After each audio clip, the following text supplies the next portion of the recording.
Most people are scared of ghosts, goblins, zombies, the boogeyman under the bed. But that's not what keeps these NBA players up at night. What frightens them the most is their actions from the past, decisions and mistakes that ultimately came back to haunt them. Enjoy the video.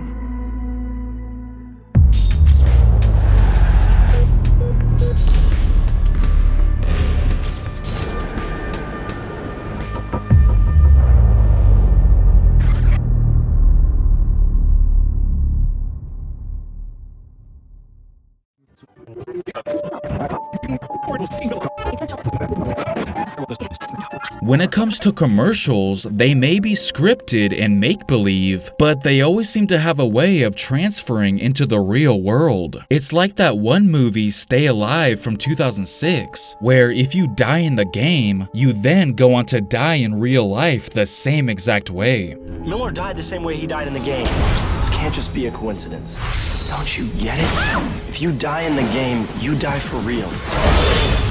The action taking place on their screens became a terrifying reality, just like these NBA commercials. 2014 Foot Locker commercial titled No Rings. This ad originally aired during the 2014 NBA playoffs, starring Damian Lillard, and let's just say it's not really holding up too well. Perhaps it might have cursed him. Yeah, just picked up some fresh Adidas gear from Foot Locker. Look good, play good, right? The last thing I want to be is one of those guys that never won a ring. Wow. It was funny back then, and it still is funny to this very day, but for a completely different reason, as Lillard is still ringless. I guess he didn't quite think it through when he first filmed this, that he could very well end up like those other stars. I know his career is not over yet, but I wouldn't hold my breath. And this is coming from a Blazers fan. Now, we can't be too hard on him because they made this commercial at a time when we didn't know whether he would win a championship or not. It was still pretty early in his career back then, but considering the lines they gave him to say, it almost seems like they banked on the idea of him winning a championship and didn't even factor in that this could age horribly. But Damian Lillard himself seems to have a potential solution. One commercial that did age well was the Subway one featuring Jason Tatum and Draymond Green, but I bet Tatum wishes it didn't age well. This originally aired in February of 2021, which was quite some time ago, meaning that it foreshadowed the 2022 NBA Finals way in advance. I'm Jason Tatum. Check out my Subway sub with delicious turkey and crispy bacon. I'm Draymond Green with my Subway sub with tender steak and melty cheese. My sub will help you put points on the board, unlike some other subs. Sub has more rings than your sub. My sub has bacon. Choose better, be better. It's eerie because the script translated into the real world exactly how it was written. When Tatum said, "My sub will help you put points on the board, unlike some other subs," it couldn't have been more accurate, as Tatum did put up more points than Draymond in the finals. However, Draymond's part also held up pretty well, which is what really counts. My sub has more rings than your sub.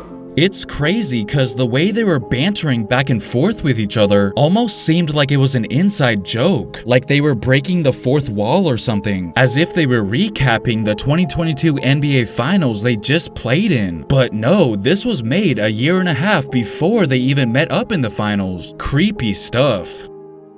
Something else that tends to backfire a lot is trash talking. After Team USA won the gold medal at the Tokyo Olympics 2 summers ago, Kevin Durant felt the need to send out a warning to the Boston Celtics. There's gonna be problems for the Boston Celtics this year, I'm telling you. For obvious reasons, this ended up being pretty embarrassing in hindsight. Those words came back to haunt him in the worst way possible, as the Nets wound up getting swept. Something that KD did not expect to happen clearly. There's gonna be problems for the Boston Celtics this year, I'm telling you. He should let this be a lesson to think before opening his mouth, especially on camera that he himself pressed the record button on. Talk about self-inflicting.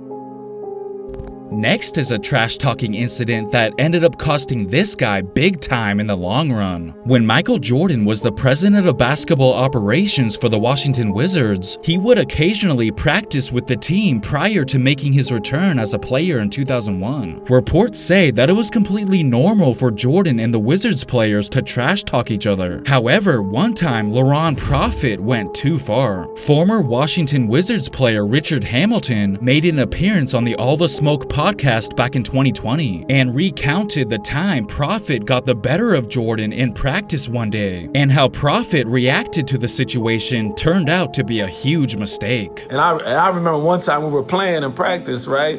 And Prof, might have hit a shot on MJ, and he was like running down court, yeah, you can't guard me with them old ass knees. And I'm like, oh. MJ was heated. I mean, he was heated to the point that I went into my exit meeting. He was like, oh, okay, Rip, your man, your buddy, you know what I'm saying? Because he ended up trading Prof that summer. He was like, oh, your man? He was like, oh, yeah. He ain't going, he out of here. It is believed that comment eventually led to Jordan trading him to the Orlando Magic as soon as the 2001 offseason arrived. I guess he forgot the power MJ had. It clearly relit the fire in Jordan as he ultimately went on to play 2 seasons with the Wizards afterwards and made the All-Star team both years. Jordan's old knees on the Wizards alone accomplished way more than Laurent Profit ever did in his entire career. I hope it was worth it.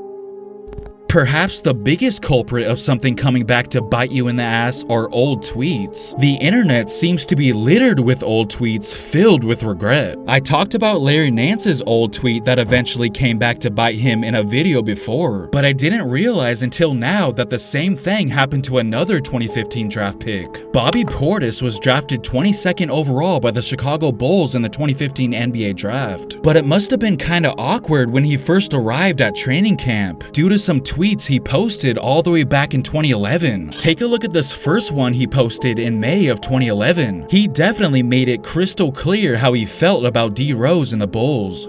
And this one he posted around the same time was kinda random, considering Pau Gasol was still with the Lakers at the time, which made it that much more funnier when he ended up going to the team that had both of them on it. I bet he didn't anticipate that, and of course was very apologetic afterwards. Here we have Jason Tatum making yet another appearance in this video. After Andrew Wiggins put up 26 points, and on top of that played excellent defense on Tatum in Game 5 of this past NBA Finals, this tweet from 2012 immediately began to circulate. Quote, Jabari Parker is better than Andrew Wiggins. Now, Tatum was just 14 years old at the time, but that didn't stop this from going viral. Everyone wanted to remind him of what he said, even if it was a decade ago. A couple years after this post, Wiggins went number 1 overall in the 2014 NBA draft, while Parker was taken at number 2. Wiggins looks to have revitalized his career in Golden State. Parker, on the other hand, has struggled to find a home in the NBA. He's played for a total of 6 teams in his career. His most recent stop, the Boston Celtics, with the guy who said he was better than Wiggins all the way back in 2012. But he didn't stay too long. In Wiggins' head, he probably wasn't even thinking of it as revenge. But to us fans, it definitely seems like he got the last laugh, or at least the latest laugh. So feel free to let me know some other NBA moments where it took a while, but they couldn't hide forever. It eventually got back to them.